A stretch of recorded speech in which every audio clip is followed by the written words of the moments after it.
Assalamualaikum warahmatullahi wabarakatuh. Yang saya sayangi anak-anakku kelas 10 AKL 1, 10 AKL 2. Bagaimana kabar hari ini? Sehat semuakah? Itulah yang Ibu harapkan. Semoga kalian, keluarga kalian, seluruh warga SMK Negeri 1 Kendal dalam keadaan sehat walafiat, selalu mendapatkan perlindungan dari Allah Subhanahu wa Ta'ala, dan selalu diberi kelancaran dalam menjalankan aktivitas sesuai dengan yang diharapkan. Anak-anakku yang saya banggakan bahwa saat ini di Indonesia masih ada wabah COVID Corona 19. Untuk itu, Ibu berpesan, mari kita bersama-sama untuk menerapkan protokol COVID-19 dengan menerapkan pola hidup sehat. Apa yang kita lakukan? Yang pertama adalah konsumsi sayur-sayuran. Yang kedua, istirahatlah yang cukup. Yang ketiga, cuci tangan dengan sabun. Yang keempat, jaga jarak dengan rekan Anda dalam jangka 1–1,5 meter. Kemudian yang kelima, hindari kerumunan massa. Yang keenam, tetap di rumah. Kecuali kalau memang ada keperluan yang sangat penting yang tidak bisa ditunda, silahkan Anda kerjakan, tapi tetap Anda harus menggunakan masker. Anak-anakku yang saya sayangi, untuk saat ini kita masih mempelajari materi administrasi perkantoran sesuai dengan jadwal yang sudah ditetapkan. Kemudian untuk kompetensi dasar yang akan kita pelajari adalah menerapkan komunikasi di tempat kerja.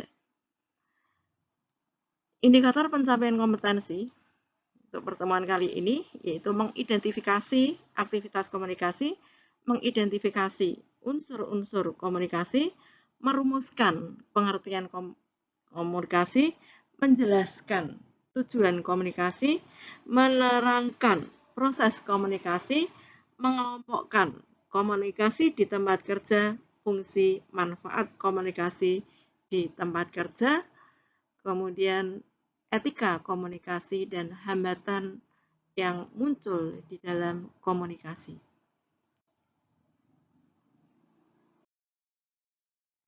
Anak-anakku yang saya banggakan bahwa kita sebagai manusia itu perannya adalah sebagai makhluk sosial.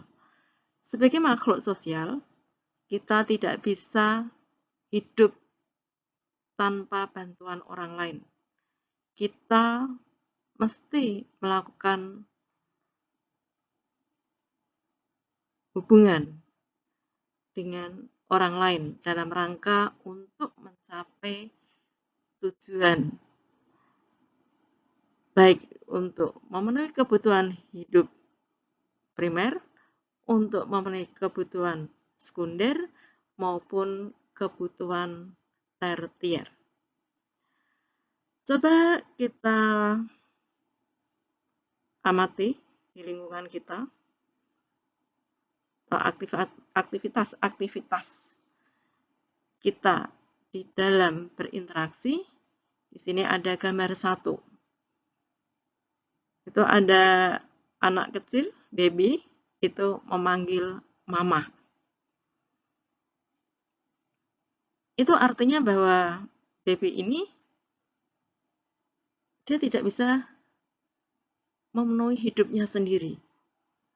Dia minta pertolongan kepada orang lain. Mereka butuh interaksi dengan orang lain. Di sini ada gambar 2 yang menunjukkan komunikasi antara orang tua dengan anaknya. Di gambar 3, ini ada interaksi yang dilakukan oleh dua orang wanita, yang mana dua orang wanita ini kalau kita perhatikan, itu dua orang wanita itu sedang melakukan komunikasi dengan wajah yang berbinar-binar, dengan senyum yang merekah. Kemudian ada lagi gambar yang mungkin ini sering kita lihat, kita temui di lingkungan tempat tinggal kita. Ada bapak-bapak yang sedang melakukan komunikasi, sedang berbicara dengan laki-laki yang lain, yang mana bapak-bapak yang sedang berbicara ini itu dengan sangat serius menyampaikan sesuatu kepada bapak yang mendengarkan pesan. Dan yang menerima pesan ini atau yang mendengarkan ini, dia dengan serius memperhatikan, mendengarkan apa yang disampaikan oleh pemberi pesan. Kemudian pada saat kita jalan-jalan di pasar, itu juga kita menemui ada interaksi antara seorang pembeli dengan penjual. Dia melakukan interaksi dalam rangka untuk memenuhi kebutuhan hidupnya. Berdasarkan data faktual ini, maka bisa kita simpulkan bahwa percakapan atau komunikasi itu dilakukan oleh siapa saja tanpa tidak ada pembatasan, mulai dari baby sampai orang tua, dan dilakukan di mana saja, bisa di rumah, bisa di pasar, bisa di area terbuka, bisa di depan rumah, dan kapan saja. Sebagai contoh, misalnya di sini ada baby ini memanggil-manggil mamanya, itu tidak kenal waktu. Bisa pagi, bisa sore, bisa malam. Kemudian di sini ada pesan. Jadi dalam komunikasi, dalam pembicaraan ini ada pesan yang akan disampaikan dari pemberi pesan kepada penerima pesan. Kalau ada pesan yang disampaikan, tentu di balik itu ada tujuan yang ingin dicapai. Sebagai contoh, seorang pembeli melakukan interaksi kepada penjual, dia menyampaikan pesan, menanyakan harga barang-barang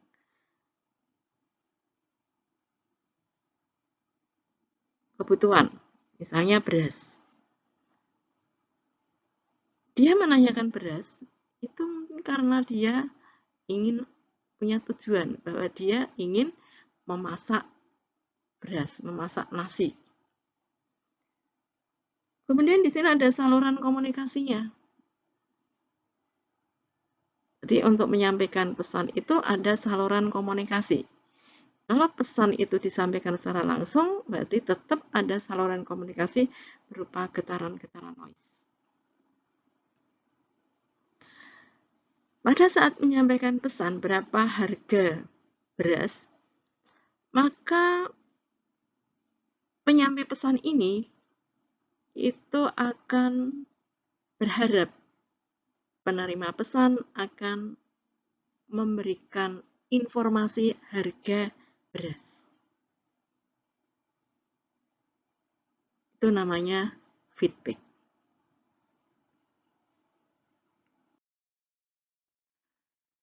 Sehingga bisa kita simpulkan bahwa di dalam komunikasi itu ada beberapa unsur. Yang pertama adalah sumber pesan. Sumber pesan itu disampaikan oleh komunikator, yaitu orang yang menyampaikan pesan. Kemudian yang kedua, itu adalah pesan. Sesuatu yang disampaikan yang dapat berupa arahan, gagasan, informasi, perintah, dan lainnya.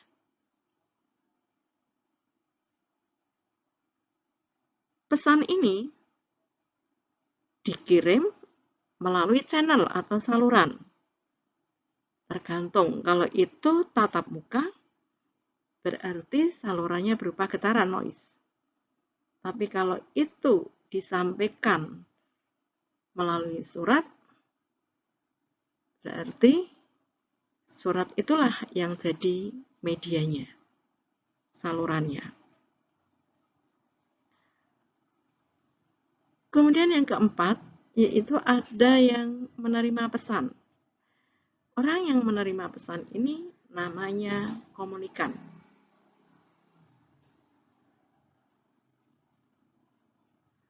Kemudian yang kelima, yaitu feedback. Dapat berupa respon dari penerima pesan. Respon ini bisa berupa negatif maupun respon positif. Atau bisa berupa efek. Efek itu pengaruh terhadap pesan yang disampaikan. Itu dapat berupa perilaku, tambahan pengetahuan, tambahan keterampilan. Tergantung dari isi pesannya.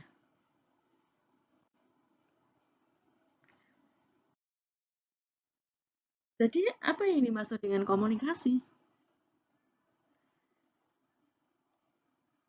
Pengertian komunikasi itu adalah merupakan rangkaian dari unsur-unsur yang ada di dalam komunikasi itu. Sehingga kalau Ibu simpulkan bahwa komunikasi adalah merupakan suatu proses penyampaian pesan dari seseorang kepada orang lain melalui media atau saluran komunikasi dalam rangka untuk mencapai tujuan tertentu. Dengan harapan dapat berpengaruh terhadap komunikan.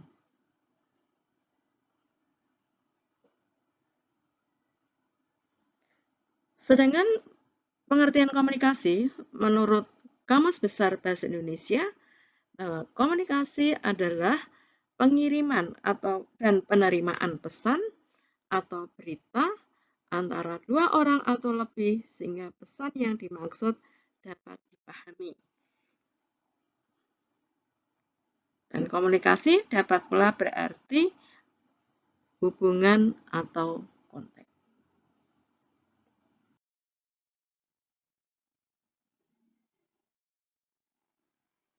Bagaimana proses komunikasi itu berlangsung? Pertama adalah ada sumber pesan. Dalam hal ini adalah komunikator. Sumber pesan ini ada ide dari sumber pesan, kemudian ide itu nanti dikemas dalam bentuk kalimat, kode-kode.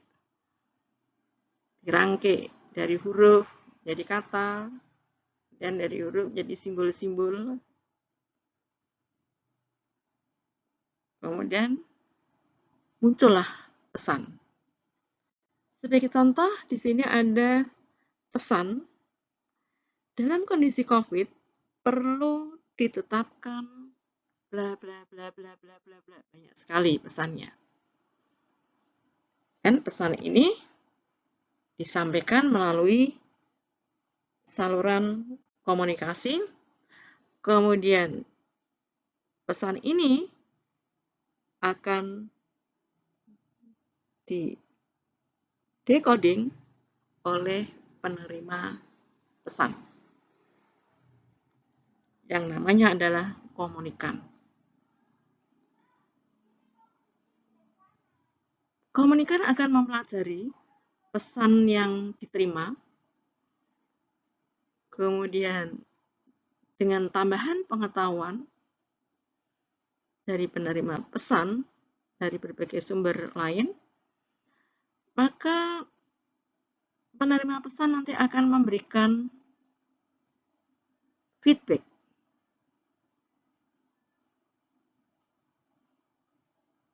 yang bisa positif dan bisa negatif. Kalau pesannya itu hasil decoding itu komunikan itu sudah memahami, sudah mengerti maksud dari pesan yang dia terima, maka dia akan berkomunikasi dalam dirinya, ya saya mengerti. Dan itu akan disampaikan kepada komunikator, siap laksanakan.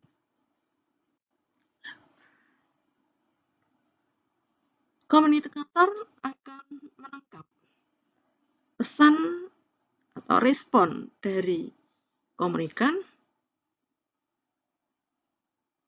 dan dia akan menjawab. Oke, berarti komunikasi atau komunikan sudah dapat mengerti tentang pesan saya. Sehingga respon balik dari komunikator kepada komunikan awal, terima kasih, diusahakan minggu ini RAK COVID sudah dibuat. Demikianlah proses komunikasi dari satu komunikator kepada satu komunikan yang lain. Dan ini adalah konsep dasar. Ini bisa diterapkan di mana saja, baik di dalam hubungan personal, dalam hubungan formal maupun informal. Bagaimana komunikasi yang baik supaya pesan itu dapat dipahami oleh komunikan? Yang pertama adalah komunikasi disampaikan secara runtut. Yang kedua, komunikator harus menjadi pendengar yang baik. Yang ketiga, perlu memperhatikan lawan bicara atau komunikan. Yang keempat, mengkonfirmasikan jika belum dipahami. Yang kelima, perhatikan komunikasi non-formal.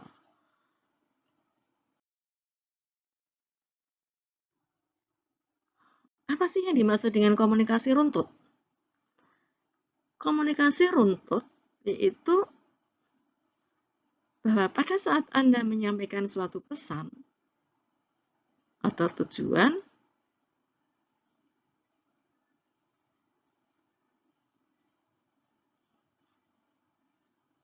pertama yang Anda lakukan adalah sampaikan maksud dan tujuan Anda itu berkomunikasi. Yang kedua, sampaikan konteksnya.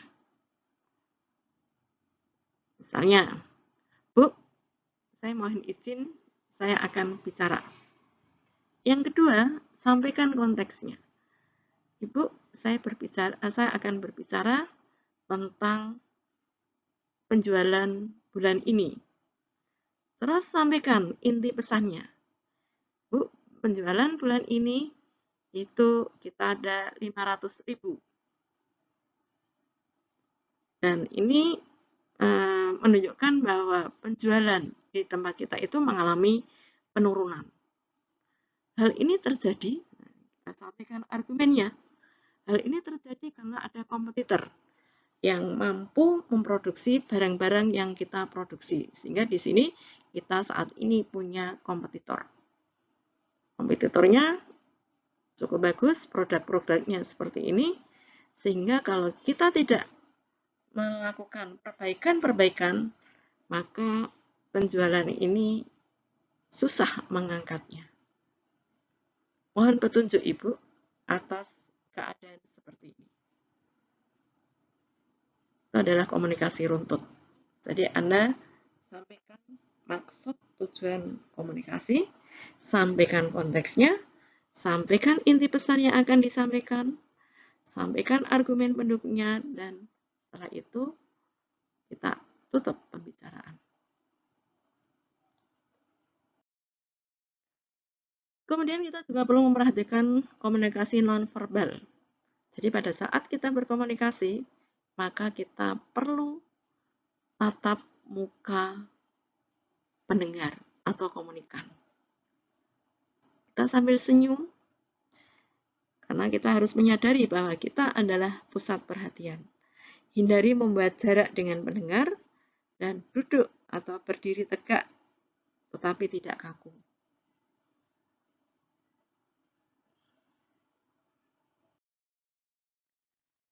Jenis komunikasi.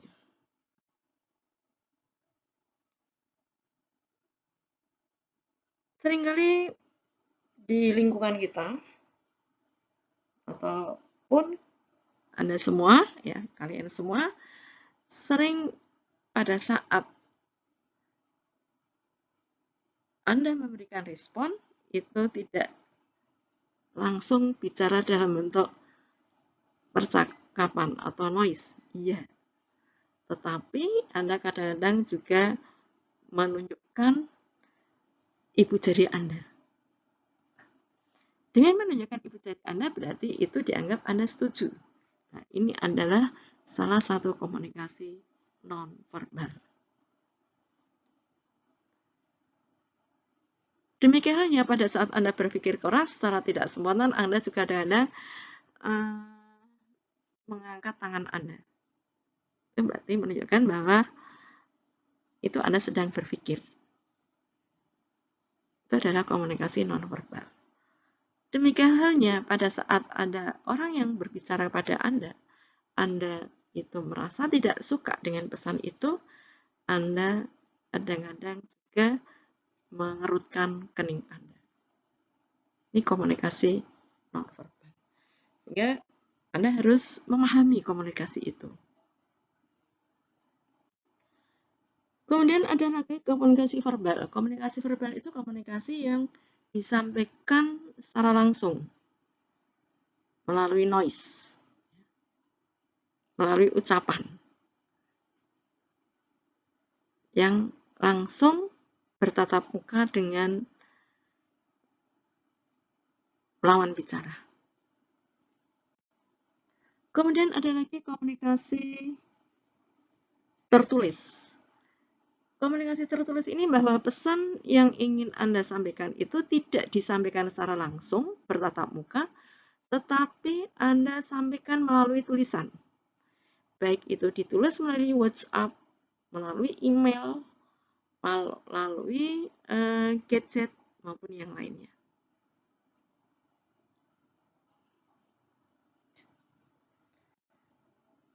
Untuk komunikasi verbal maupun komunikasi non-verbal itu menunjukkan komunikasi langsung, sedangkan komunikasi tertulis itu adalah jenis komunikasi tidak langsung. Kemudian bentuk-bentuk komunikasi. Coba kita pikirkan atau kita arahkan pikiran kita ke kondisi real di lingkungan sekitar kita, atau mungkin Anda pun juga sudah pernah melakukan. Ada mungkin apa yang Anda lakukan itu sama dengan apa yang ada di slide ini. Untuk gambar yang pertama, G5, itu ada seorang laki-laki sedang berdoa.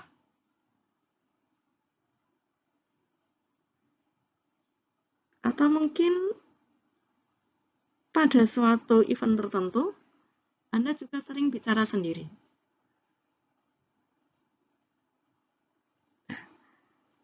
Bentuk komunikasi seperti itu adalah bentuk komunikasi intrapersonal. Jadi Anda berkomunikasi dengan diri Anda sendiri.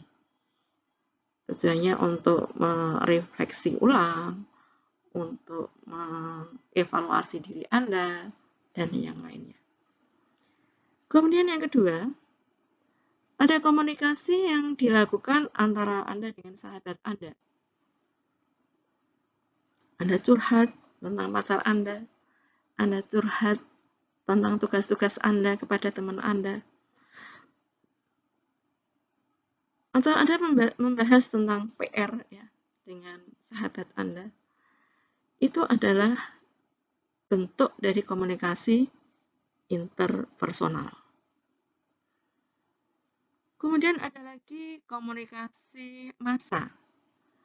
Di mana komunikasi massa ini ada komunikator yang menyampaikan pesan kepada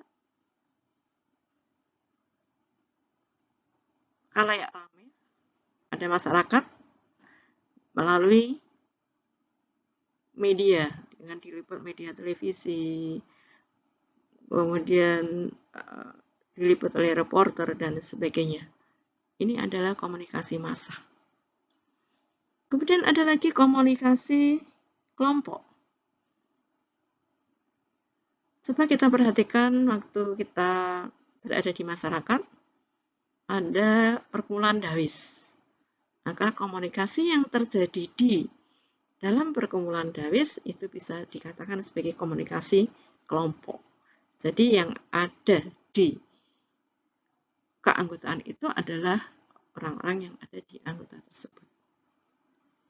Sesuai kelompoknya. Kelompok guru-guru, MGMP misalnya. Itu adalah komunikasi kelompok. Kemudian ada lagi komunikasi organisasi. Komunikasi yang terjadi di suatu tempat kerja, dalam organisasi formal.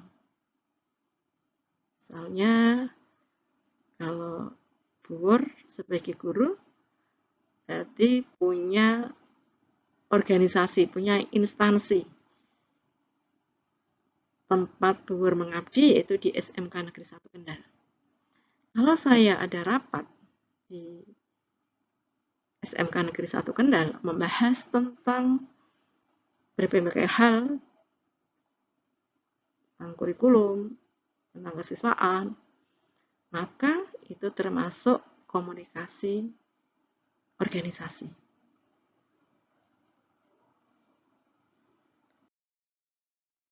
Di dalam komunikasi organisasi di tempat kerja, itu ada dua jenis komunikasi, yaitu komunikasi internal dan komunikasi eksternal. Komunikasi eksternal itu adalah dilakukan komunikasi yang dilakukan oleh seorang dalam suatu organisasi dengan seseorang, dengan orang lain di organisasi yang berbeda. Misalnya, Buur diutus rapat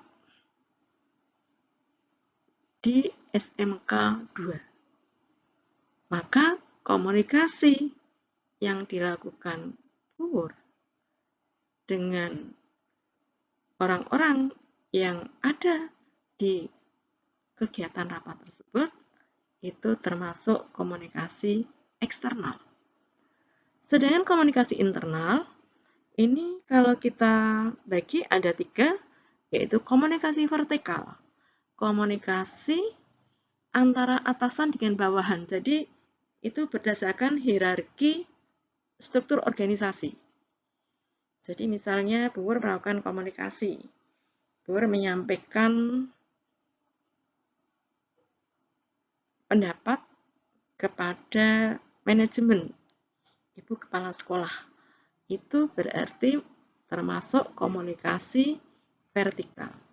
Demikian halnya ibu kepala sekolah memanggil Buur untuk membahas tentang KBM COVID. Nah, itu juga termasuk komunikasi vertikal karena dilakukan oleh atasan sama bawahan. Kemudian ada lagi komunikasi horizontal. Jadi komunikasi yang dilakukan oleh antar staf dalam satu departemen di organisasi tersebut. Misal, Buur saat ini di staf manajemen itu di WKS 1. Kemudian saya melakukan komunikasi, Buur melakukan komunikasi ingin membahas tentang PKL, prakerin. Sehingga Puer melakukan komunikasi dengan WKS 3. Maka interaksi yang saya lakukan antara WKS 1 dengan WKS 3 itu termasuk komunikasi horizontal. Kemudian yang ketiga ada komunikasi diagonal. Jadi komunikasi diagonal itu komunikasi yang dilakukan lintas departemen. Jadi kalau misalnya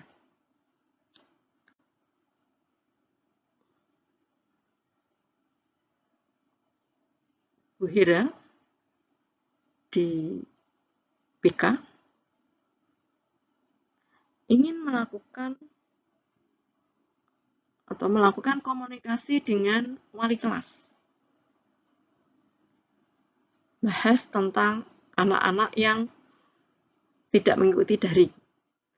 Nah, komunikasi yang dijalin antara Bu Hera di BK sama wali kelas ini namanya komunikasi diagonal.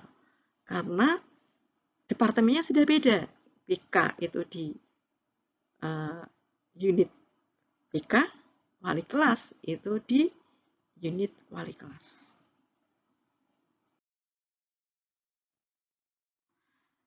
Apa sih sebetulnya fungsi dari komunikasi di suatu organisasi, di tempat kerja? Yang pertama, bahwa komunikasi itu berfungsi sebagai kendali.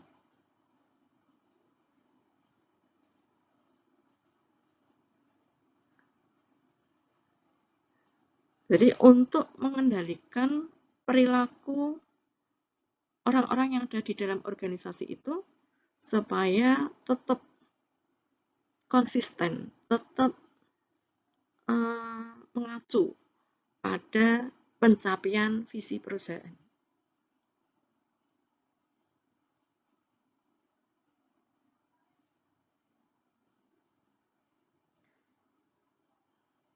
Sehingga kalau ada orang atau staf yang tidak hadir tepat waktu, ini panggil. Kemudian diberikan pembinaan. Nah, ini adalah fungsi komunikasi sebagai pengendali. Kemudian yang kedua adalah fungsi komunikasi sebagai informasi. Nah, ini bahwa komunikasi yang dilakukan oleh atasan misalnya kepada bawahan ini berfungsi sebagai informasi-informasi. Ini ada surat edaran dari dinas provinsi. Kita diminta untuk membentuk tim COVID. Ada informasi-informasi yang perlu ditindaklanjuti oleh orang-orang yang ada di dalam organisasi itu yang terkait dengan surat edaran itu.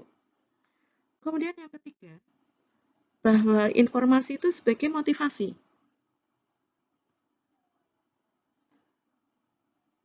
Di dalam suatu organisasi kadang-kadang yang namanya kinerja itu sering tidak sama, kadang-kadang ada turun gitu ya, ada turun, ada naik. Pada saat karyawan itu kinerjanya turun, mungkin ada sesuatu sehingga kita perlu diberikan motivasi-motivasi. Demikian halnya kalau misalnya ada karyawan lagi bermasalah dengan dirinya, dengan keluarganya, sehingga ini pun juga akan mempengaruhi kinerja perusahaan. Sehingga pihak perusahaan perlu melakukan komunikasi untuk menyelesaikan problem solving. Fungsi komunikasi di tempat kerja. Apa sih? Terus Terus manfaatnya apa? Terus manfaatnya apa komunikasi di organisasi itu? Banyak manfaat yang bisa kita peroleh, yaitu mendapatkan keterangan, informasi yang terkini yang diperlukan dalam pelaksanaan pekerjaan. Yang kedua, mewujud kerjasama antar personal. Jadi kalau ada komunikasi itu, ada update-update. Sehingga, oh ini ada informasi ini, ada pendatangan gaji, ada kerjasama antar personal. Kemudian memudahkan dalam pengambilan keputusan, memudahkan dalam penyampaian kebijakan, meningkatkan nilai-nilai kebersamaan dan kekeluargaan di tempat kerja, maupun memudahkan karyawan maupun pimpinan dalam mengakses perkembangan ilmu dan teknologi. Bagaimana kita melakukan etika berkomunikasi? Yang pertama, penggunaan bahasa ya. Kita perlu menggunakan bahasa yang baik dan intonasi yang sesuai. Mengucapkan permisi ketika lewat di depan orang lain, mengucapkan tolong ketika minta bantuan, mengucapkan terima kasih ketika mendapat bantuan, mengucapkan maaf ketika melakukan kesalahan, menghormati orang lain yang lebih tua, mengurangi kebiasaan menyela orang lain. Seperti itu. Nah, pada saat berkomunikasi, kita pun juga sering mengalami hambatan. Hambatan komunikasi ini bisa menyebabkan fatal bila mana kita tidak meminimaliskan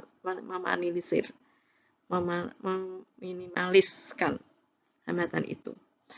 Hambatan personal ya, sikap, emosi, prasangka, ya, bias. Sehingga pada saat komunikasi ini kita harus bisa menahan emosi. Kalau ada kritik, ya kita terima apa adanya. Jangan kita emosi. Ada hambatan kultural bahasa. Nah, ini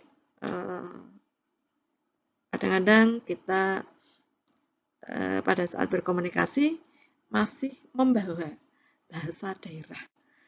Yang mana bahasa daerah ini barangkali belum tidak dikenal di orang lain. Atau bahkan sebaliknya, arti bahasa daerah yang saya ucapkan itu artinya berlawanan dengan bahasa daerah yang dimiliki oleh teman-teman. Sehingga ini juga akan nanti bisa berbahaya. Kemudian yang ketiga, yaitu hambatan fisik. Panggilan telepon. Mungkin agak jauh ya jaraknya, sehingga pada saat telepon berdering 1, 2, 3 kita belum sampai mengangkat telepon karena jaraknya jauh. Sehingga dari pihak komunikator menganggap bahwa telepon tidak diterima dan sebagainya. Artinya nanti akan terjadi bias. Kemudian ada hambatan lingkungan, tingkat aktivitas, kenyamanan, gangguan, serta waktu. Dan kalau kita komunikator atau komunikator sering melakukan aktivitas sehingga pada saat itu ada rapat, ini akan mempengaruhi kinerja. Jadi kesannya kita lemes gitu ya, ngantuk. Kalau sudah ngantuk, biasanya apa yang disampaikan atau pesan yang disampaikan oleh komunikator sampai di tempat kita itu tidak bisa diterima dengan penuh karena kita sambil ngantuk. Nah, ini hambatan-hambatan komunikasi sehingga pada saat kita memilih rapat itu mungkin kita pilih pagi misalnya, tidak usah sore. Anak-anakku yang saya sayangi, inilah tadi pembelajaran komunikasi.